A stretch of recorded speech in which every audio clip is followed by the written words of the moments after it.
Hey everyone, welcome to the 5th day of Bookmas.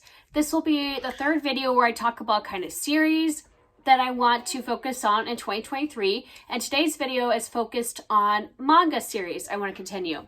So in 2022 was my first time ever trying manga, and I was really drawn to the medium because of the art and everything. And so what I did was I decided to just do several different videos. I can't remember if I did like 4 or 5 videos where I tried a bunch of first volumes of series because I knew nothing. I never watched anime, had never read manga. I knew nothing about what I wanted to start with or where to go in this medium. So I tried a bunch of different first volumes and then narrowed it down to things that I'm just interested in continuing right now. Doesn't mean that I won't return to some of those other ones that I tried, but I am picking 10 that I definitely want to focus on, series that I definitely want to focus on in 2023.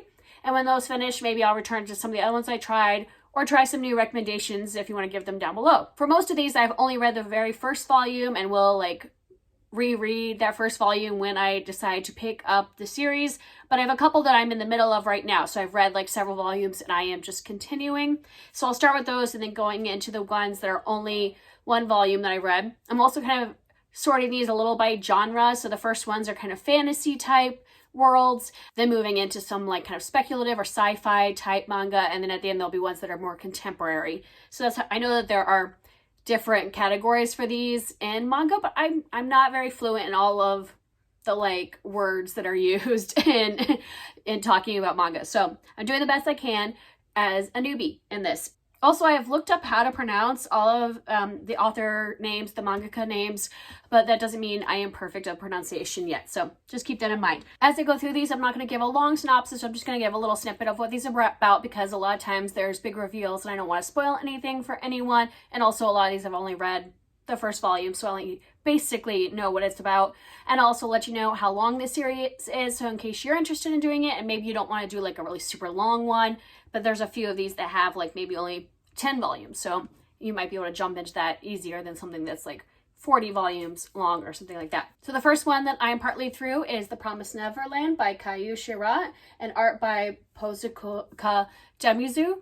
And this one is about a group of orphans who are living in an orphanage, but then some things happen that they realize maybe things are not exactly what they seem.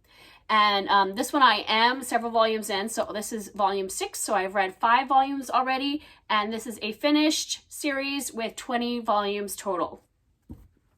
And then I have Witch Hat Atelier by Kamome Shirahama, and I have read 4 of these, so I'm on volume 5, and this is an ongoing series with 10 volumes translated to English, and this one is super cute. The artwork is beautiful, and it is about a girl that really wanted to be a witch, and then something happens that she enters into the world of magic, and she gets to learn all these spells, and we get to see it on page, how spells work and how this magic works, and I really love watching that process, learning of magic on the page. And the rest of these, I've only read 1 volume. So next I have Full Metal Alchemist by Hiromu Arakawa, and this is finished with 26 volumes. And this is about 2 brothers, and they do alchemy, and they had done something that they weren't supposed to do, and it led to a lot of things backfiring. And so now they're trying to figure out how to solve that issue, and it was just super fun reading the first volume of this. This is a really popular manga, and so I'm very excited to read this and then watch the anime and all that, and it has a huge fandom and just seems to be a really fun one. And then next I have a fantasy romance, and that's Yona of the Dawn by Mizuho Kusanagi, and this one is still ongoing and it has 37 volumes in English. And like I said, this is a fantasy romance, and it's been a while since I read this first volume, so I don't remember what happens. I know we're following a princess, so Yona is a princess, and I think she has to flee her kingdom and all that. Like I said, it's been several months, but I really found the first one interesting, and I wanted to have one that was kind of a fantasy romance series, and this is kind of the really popular fantasy romance series that's huge, and I'm excited to be continuing that one. And then we're moving kind of more into sci-fi type stories. So I have 2 Year Eternity by Yoshitoki Oima, and this one is very interesting because you don't get a lot. It's very sparse in the writing, so you don't get a lot in the story, but you get a lot in the artwork, like a lot of close-ups on the emotions of what's going on. And this one is about this entity that comes to Earth, and like, I think it's Earth.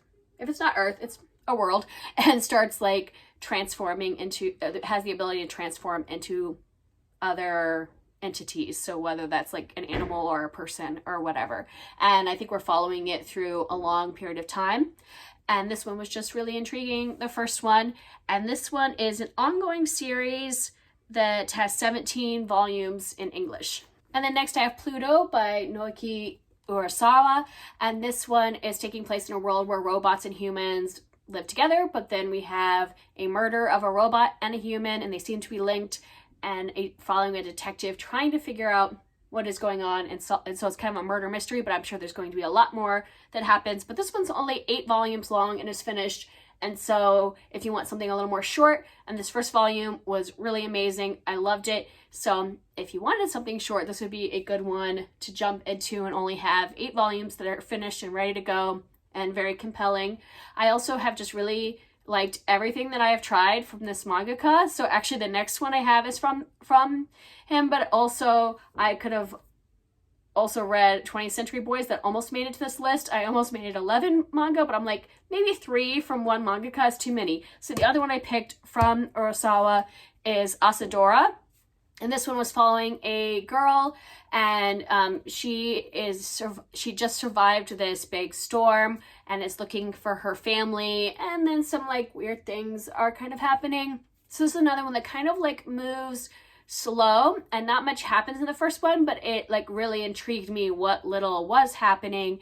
And yeah, I just feel like this mangaka is going to be one that I'm going to really want to read everything they've written. So I thought I'll put 2 on this year. And then maybe if I finish all these series, I will get to 20th Century Boys as well. And Asadora is an ongoing series with 6 volumes in English. And now we're moving on to more contemporary things. I have Blood on the Tracks by Shuzo Oshimi. And this is one that I can't really tell you a lot about what it's about, because it begins very slice of life, just really kind of focusing in, not very much dialogue, focusing in on a mother and a son. And there are things that happen in this first one, but I don't want to tell you because I feel like it's something that you kind of just have to see unfold. So yeah, I am intrigued after reading the first one and want to keep going. And this is an ongoing series with 12 volumes in English. And then I have some more like lighter romance type contemporary. I have Night of the Ice by Yayao Agawa. And this one is about a figure skater, and he's got kind of this like superstition that he has to have his friend there with him and reciting this little chant in order to do well on his skating. And then kind of like the relationship between him and his friend, which I'm assuming will blossom like friends to lovers, is what I'm assuming that this will become. And this one is completed with 11 volumes. So another one if you're just looking for something that's finished and you can read it really quickly. And then finally I have Perfect World by Ria Aruga. And this is about 2 people that went to school together when they were younger, and then they're meeting again as adults in the professional world. So one's an architect, one's an interior designer. And since they've known each other like in that time in between, he has had an accident where he is now in a wheelchair, and so they're reconnecting, and his disability is a lot of part of this, and I think that's great to kind of like see what it's like to be a professional in a wheelchair. And it's also just them reconnecting and learning about each other again, and I'm assuming once again friends to lovers is what I'm assuming this will be. And this one is also completed with 12 volumes. So that's it. Those are the 10 manga series. I have a little variety of things that I would like to finish in 2023. And then once I finish all those, then I can like bring back some of the other ones I tried or try some new ones. So if you want to give recommendations, you can, but I probably won't get to them until after I finish some of these, because I feel like I tried so many this year. I actually need to like follow through and read and finish some of these series, or at least catch up to them, so I'm not just reading first volumes and that's it. Because I think kind of the whole point of manga is to get the whole arc and see like it unfold. So I would like to do that. And that's it for me today. I will see you tomorrow. Bye.